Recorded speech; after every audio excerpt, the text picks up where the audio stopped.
Former White House chief strategist Stephen K. Bannon called congressional Republicans church mice for what he sees as their timid response to the Mueller investigation. Mary F. CalvertReuters Debate intensified in President Trump's political circle Tuesday over how aggressively to confront special counsel Robert S. Mueller III, dividing some of the president's advisers and loyalists as the Russia investigation enters a new phase following charges against 3 former Trump campaign officials. Despite his growing frustration with an investigation he has roundly dismissed, Trump has been cooperating with Mueller and lately has resisted attacking him directly, at the urging of his attorneys inside and outside the White House. But a number of prominent Trump allies, including former White House chief strategist Stephen K. Bannon, have said they think the president's posture is too timid. Seeing the investigation as a political threat, they are urging a more combative approach to Mueller that would damage his credibility and potentially kneecap his investigation. Still, Bannon and others are not advising Trump to fire Mueller, a rash move that the president's lawyers and political advisers oppose and insist is not under consideration. Bannon in recent days has spoken with Trump by phone to relay his concerns about the president's position and to counsel a shift in strategy, according to 3 people with knowledge of the conversation. The president, so far, has not accepted Bannon's advice, these people said. President Trump has been cooperating with the Mueller probe, on the advice of lawyers inside and outside the White House. Jab in bots for The Washington Post. Bannon's view has been amplified elsewhere on the right, with talk radio and cable news commentators speaking out more forcefully against Mueller and his expanding probe. The Wall Street Journal editorial board has called on Mueller to resign. The Journal is part of News Corp, which is led by Rupert Murdoch, a friend of Trump's who speaks privately with the president. But many in Trump's orbit recommend that he stay the course with his strategy of cooperation. "I like Steve, but his advice is not always the most helpful," said Christopher Ruddy, a Trump friend and the chief executive of Newsmax, a conservative media outlet. "In this case, whatever Steve says, the president should do the opposite."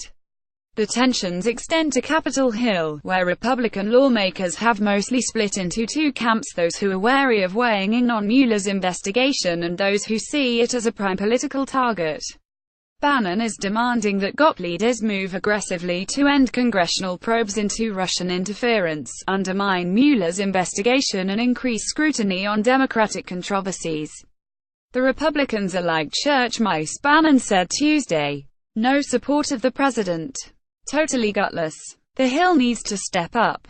Senate Judiciary Committee Chairman Charles E. Grassley-Riowa said he believes that Republicans should proceed carefully, and he called Mueller a very ethical person.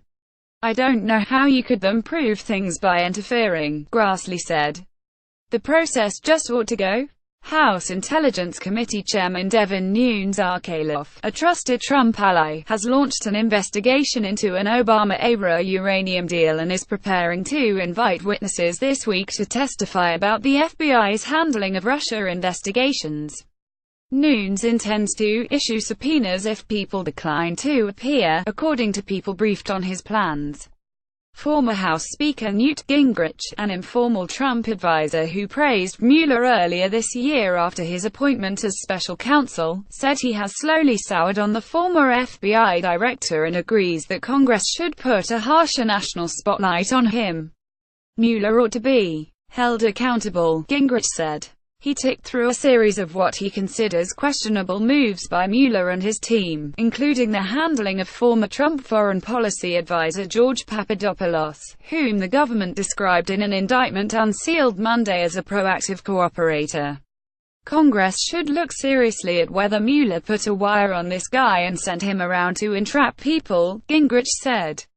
"If that happened, Congress better see the transcripts, not just the FBI's edited versions." Congress should also ask why they're raiding former campaign chairman Paul Manafort's home at 5 a.m. for a white-collar crime from a few years ago. This sentiment is not heard at the White House, however, where officials have been careful not to antagonize the special counsel. "Our approach has been to be cooperative and responsive and to see this come to a quick conclusion," White House Press Secretary Sarah Huckabee Sanders said. Have we been aggressive in our comments and our feelings towards the Clinton campaign and the DNC? Yes. But that's where our aggression is seen and nowhere else. Ty Cobb, the White House lawyer overseeing Russia matters, said after Monday's indictments of Manafort and his longtime deputy, Rick Gates, nothing about today's events alters anything related to our engagement with the special counsel, with whom we continue to cooperate. Cobb added, there are no discussions and there is no consideration being given to terminating Mueller. Republicans in Congress said Trump is wise to avoid messing with Mueller. There would be an uprising at the Capitol like never seen before if any kind of interference looked like it was taking place, said Sen. Bob Corker of Tennessee. Regardless of which side of the aisle. That's just beyond the pale. Among Republicans, there is broad agreement to bring attention to past controversies involving Hillary Clinton, Trump's Democratic opponent in the 2016 election, that have animated hourly discussions on Fox News Channel and conservative talk radio programs.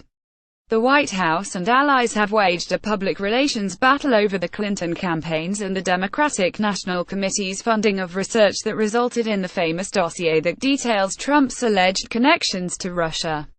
The dossier has become a lightning rod, with congressional Republican leaders trying to discredit Fusion GPS, the firm that commissioned the dossier, and the document's author, Christopher Steele, a former British intelligence officer with ties to the U.S. intelligence community.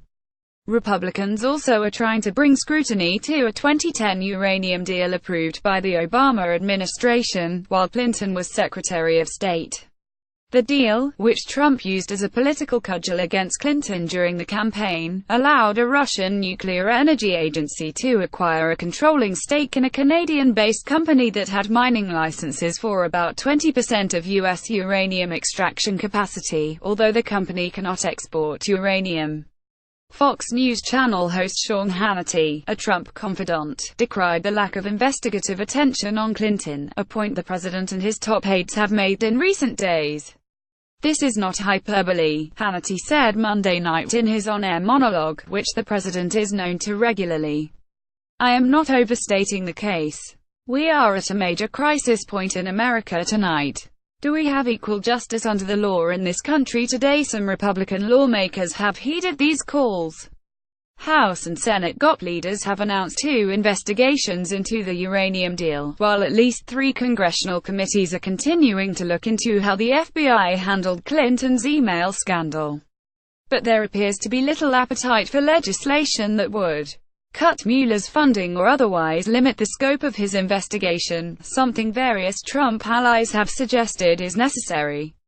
My basic philosophy is, once you have an independent counsel, you ought to give him a chance to follow the facts, said Sen. Richard C. Shelby Rala, a senior member of the Senate Appropriations Committee and the chairman of the subcommittee that handles the Justice Department's funding. If somebody's doing a job, you don't want to cut it off. Sen. Susan Collins Armain said the idea that Bob Mueller is going to have the scope of his inquiry constrained, or be otherwise restricted, is really out there. I think that's extremely unlikely. Karen DeMiken and Sean Sullivan contributed to this report.